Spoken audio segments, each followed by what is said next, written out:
తీసుకో. నువ్వు డబ్బుల కోసం ఎవరి మీద డిపెండ్ అవ్వక్కర్లేదు. తీసుకో. వద్దు సార్, నాకిదొద్దు. ఎందుకు ఇది వద్దంటున్నావు? నేను డబ్బుల కోసమని మీ దగ్గరికి రాలేదు. మీ ఆస్తి కోసమని మీ ఇంట్లో ఉండడం లేదు. నాకు కావాల్సింది మీ ప్రేమ మాత్రమే. ప్రేమ లేని ఈ కన్సర్న్ని నేను అస్సలు యాక్సెప్ట్ చేయలేను. నా మీద మీకు కొంచెం కూడా ప్రేమ లేదు. అలాంటప్పుడు జస్ట్ లీగల్గా భార్యని అనే ఒక్క మాట అడ్డు పెట్టుకుని మీ దగ్గర డబ్బులు నేను ఎలా తీసుకుంటాను? అది మీరే ఉంచుకోండి.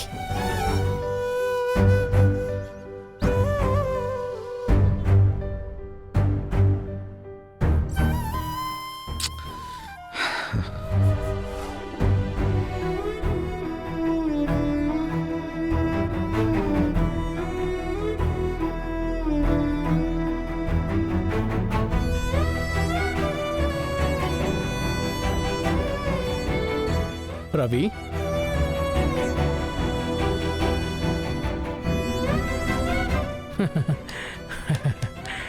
సూపర్ రా, అదరగొట్టేశావు.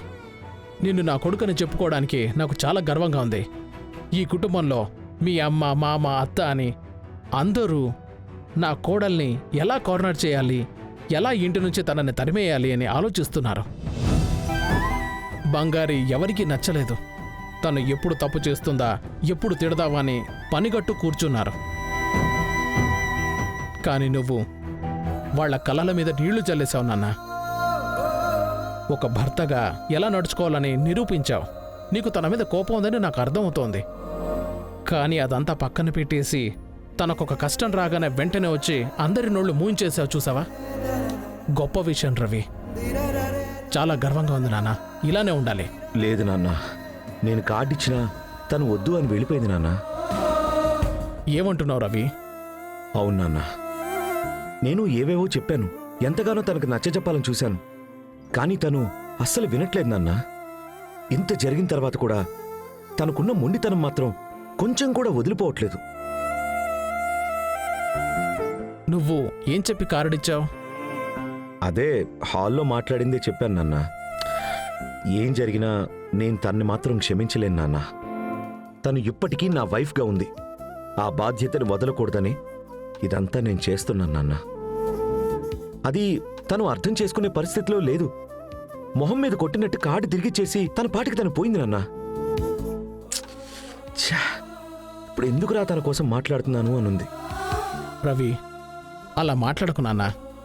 బంగారికి నేను నచ్చ చెప్తాను. లేదు నాన్న, తను ఒక్కసారి డిసైడ్ అయ్యాక ఎవరు ఎన్ని మాటలు చెప్పినా కూడా పట్టించుకోదు. తనను అస్సలు కన్విన్స్ చేయలేను నాన్న. తను ఇలాగే అవమానపడుతూ ఉండాలంటే దానికి నేనేం చేయలేను. ఒకరు సమస్యలో ఉన్నారు కదా అని సమస్య ఏంటో కూడా తెలియకుండా సాయం మనం చేద్దామని అనుకున్నాం. కానీ తను వద్దు, నేను ఈ సమస్యతోనే ఉంటాను, మీరెవ్వరూ నాకు సాయం చేయకండి అని దూరంగా పోతే మనమేం చేయగలం నాన్న? కోపడుకు నాన్న, నేను మాట్లాడతాను.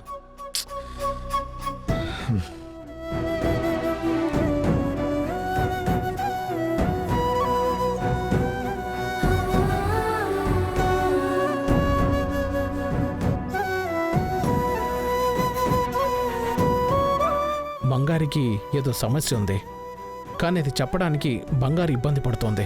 ఏం సమస్య అయి ఉంటుంది? ఇప్పుడు బుజ్జి పిల్లలతో బయట ఎక్కడో ఉంటుంది. ఫ్యామిలీని చూసుకోవడానికి బంగారికి డబ్బులు కావాలి, కానీ అది మాత్రమే కారణం అని అనిపించడం లేదే. ఇంకేదో సమస్య ఉన్నట్టుంది. ఏమై ఉంటుంది? బంగారి, మావయ్య ఒక్క నిమిషం నాతో రామ్మా. రా.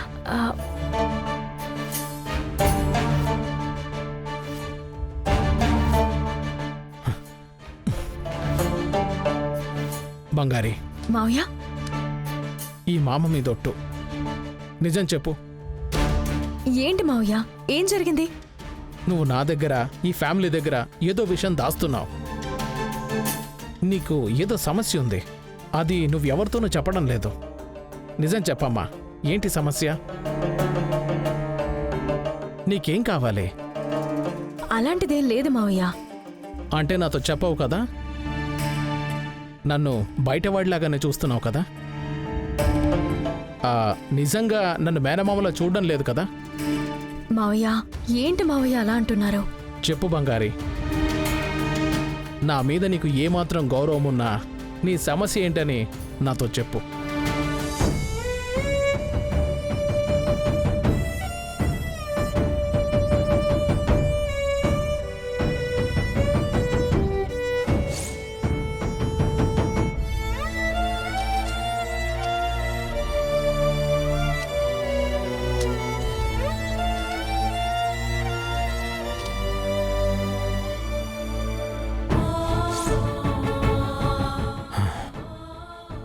బంగారి, ఇంత జరిగినా నాతో ఒక్క మాట కూడా చెప్పలేదే?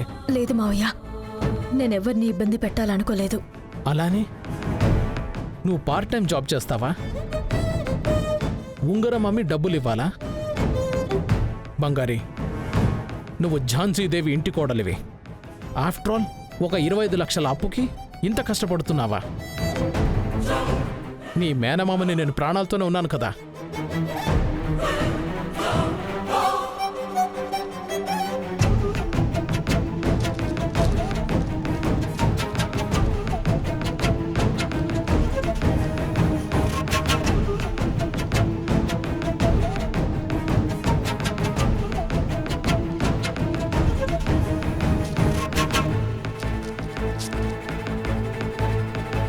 వెళ్ళు, ఈ చెక్కు తీసుకెళ్ళి తన పేరేమన్నావు? సరళానా? దాని మొహం మీద విసిరికొట్టు. దీని తర్వాత అది ఇంకెప్పుడు ఇంటి వైపుకే రాకూడదు. మావయ్య ప్లీజ్, నన్ను బలవంతం చేయకండి. నాకు ఈ డబ్బులు వద్దు. అది కూడా మీరు అడిగారు కాబట్టే నేను చెప్పాను. ఇదే విషయం ఇంకెవరికి తెలిసినా మా నాన్నని తప్పుగా మాట్లాడతారు. మీరు అడిగారు కాబట్టే నేను చెప్పాను. బంగారి, ఏం మాట్లాడుతున్నావు నువ్వు? మావయ్య ప్లీజ్, మీకు తెలియకుండా ఏం జరగట్లేదు. రవి సార్ కూడా నేను ఈ ఇంటికి డబ్బుల కోసమే తిరిగి వచ్చాను అనుకుంటున్నారు. వద్దు మావయ్య, మా నాన్న మమ్మల్ని చాలా గౌరవంగా పెంచారు.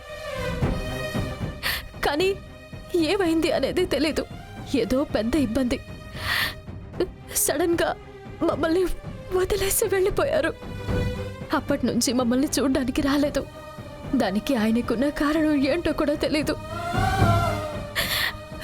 మా నాన్న మమ్మల్ని వదిలించుకోవాలని వెళ్ళిపోయి ఉండరు.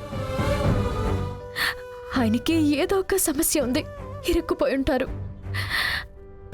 ఆయన తిరిగి వచ్చే వరకు మేము ఎవ్వరము ఎదురు చూడకుండా మేము మర్యాదగా ఉండడమే ఆయనకి మేము చూపించే గ్రాటిట్యూడ్.